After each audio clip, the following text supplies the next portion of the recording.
যে এত এত টাকা খরচা করে যজ্ঞ করে আমি ভগবানকে লাভ করব। দাপর যুগ নয় এটা যে সেবা করলে ভগবান লাভ করতে পারবো, এটা কলিযুগ। এই কলিযুগে কেবল নামই উদ্ধারের একমাত্র পথ।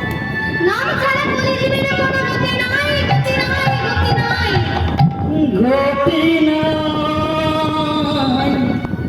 নাম ছাড়া কলি যুগে কোনো গতি নাই।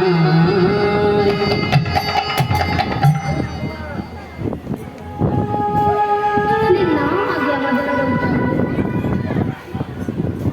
নাম যখন বলবো তখন ধীরে ধীরে হৃদয়টা দর্পণটি আছে না, যাদের হৃদয়ের মধ্যে একটি আয়না লাগানো আছে। বাবা, আয়নাতে কি হয়? নিজেকে নিজে দেখা যায়, তাই তো? প্রতিচ্ছবিটা দেখা যায়। আমাদের হৃদয়ে এরকম একটি আয়না আছে, যে আয়নাটিতে গোবিন্দকে দর্শন করা যায়।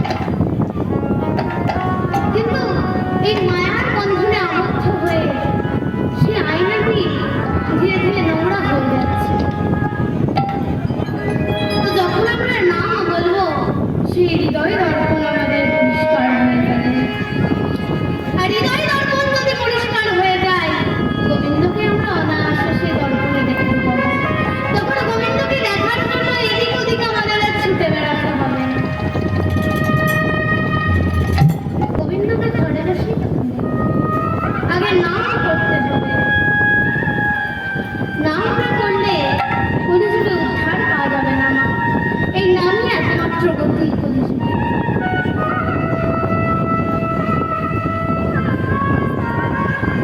তাহলে মাগো, এতক্ষণ তো নাম তত্ত্বের মধ্যে ছিল, তাহলে চলুন এবার একটি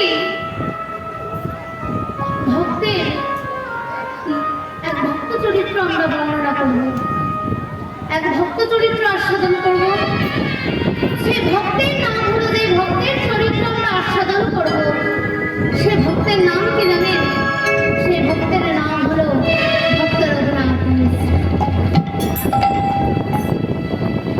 তাহলে ভক্তের যদি চরিত্র আমাদের আস্বাদন করতে হয়, তাহলে ভক্ত সম্বন্ধে জানতে হবে। তাহলে এখানে বসে থাকলে চলবে না, চলে যেতে হবে কোথায়? বীরভূম জেলায়।